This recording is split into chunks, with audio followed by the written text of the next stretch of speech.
Mga dapat nyo malaman tungkol sa SeaBank sa Shopee. Kaya tara, alamin natin.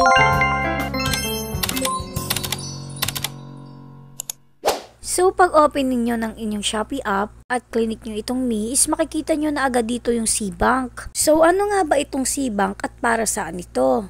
So, itong SeaBank ay isang rural bank dito sa Pilipinas na nag-o-offer ng mobile banking application. Meron din silang mataas na interest na credited daily. Pwedeng-pwede kang makapag-open ng account ng libre at isang valid ID lang ang kailangan mo. Magkakaroon ka rin ng cashback sa bawat pagbili mo gamit ang SeaBank debit card. At lastly, meron silang 15 free weekly InstaPay and PesoNet transfers. O diba malaki yung matitipid mo doon? At take note walang maintaining balance ang SeaBank, kaya ma-enjoy mo ang paggamit nito. So bakit merong SeaBank x Shopee? Ayon sa pag-search ko sa Google, sabi ni Wikipedia na ang SeaBank daw ay pagmamayari ng CLTD, na kung saan ito ay parent company ng Shopee. So masasabi mo talaga na related sila, kaya rin siguro sila nagkaroon ng collaboration. At ngayon ay ituturo ko naman sa inyo kung paano ba mag-activate or mag-open ng account dito sa SeaBank gamit ang Shopee. So yun nga, pumunta lang kayo sa inyong Shopee app at i-click nyo itong Me. So dito pa lang makikita nyo na yung SeaBank, kaya i-click natin yan. Tapos pagka-click natin is ganito yung makikita natin at mapapansin nyo na agad dito yung open or link an account.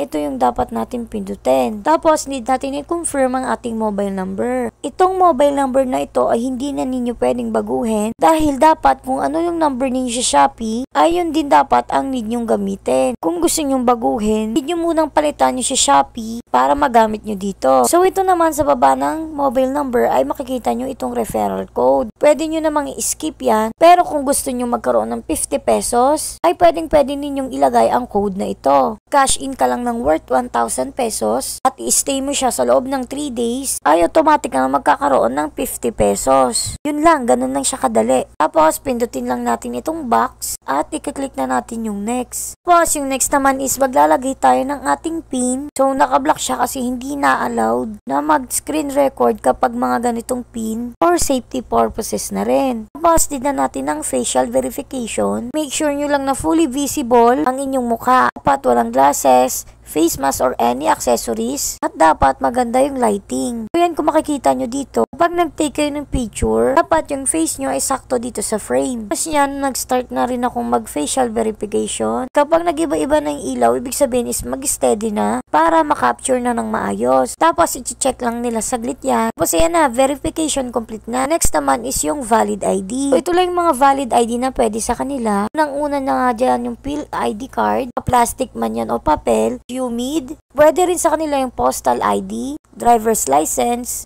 passport at SSS ID. So kung titignan nyo, sobrang konti lang na available na ID sa kanila. Kaya sana soon mas madagdagan pa siya or mas dumami pa yung maging available na valid ID. So yan, clinic ko lang yung driver's license. Ang next step naman ay pipicturean natin yung valid ID. Yan, dapat sariling ID ninyo, walang blur, at hindi dapat nako-cover yung any part ng ID. Na-clinic ko na yung take ID photo. Ito sa driver's license, front pati back yung kinuhanan ko ng picture. Hindi ko lang sure sa ibang ID kung ganito rin ha. So next naman is yung identity details. Dito hindi na kayo masyadong mahihirapan kasi nga naka-automatic na siyang malalagyan dahil nga nabasa na yung nasa ID ninyo mismo. Pero dito sa additional details, ay kayo na lang maglalagay dito. Kung may trabaho kayo, mas maganda para kasi mas madaling ma-approve kapag ganun. So yan, i-click na natin yung next. After nyan, lalabas na dito yung confirmation kung pumapayag ba tayong i-link yung SeaBank account natin sa Shopee. So, syempre kapag okay na, i-click natin itong link sa pinakababa. So hindi na natin gumawa ng 6-digit na security pin. Take note yung security pin kanina ay para sa SeaBank mismo yon. Ito naman is para sa Shopee. Pag halimbawa gumamit tayo ng SeaBank dito sa Shopee, ito yung gagamitin natin na PIN. Tapos, ayan, okay na. Successfully submitted na yung application natin. So, magwe-wait na lang tayo ng 2 banking days para malaman ba kung approve ako or hindi. Dito, medyo nag-aalangan ako kasi Friday ko to ginawa. Wala namang banking tuwing Sabado at Linggo, kaya medyo nag-alangan ako. Pero sa next video, alamin natin kung na-approve nga ba ako or hindi. Kaya sana may natutunan kayo sa video na ito.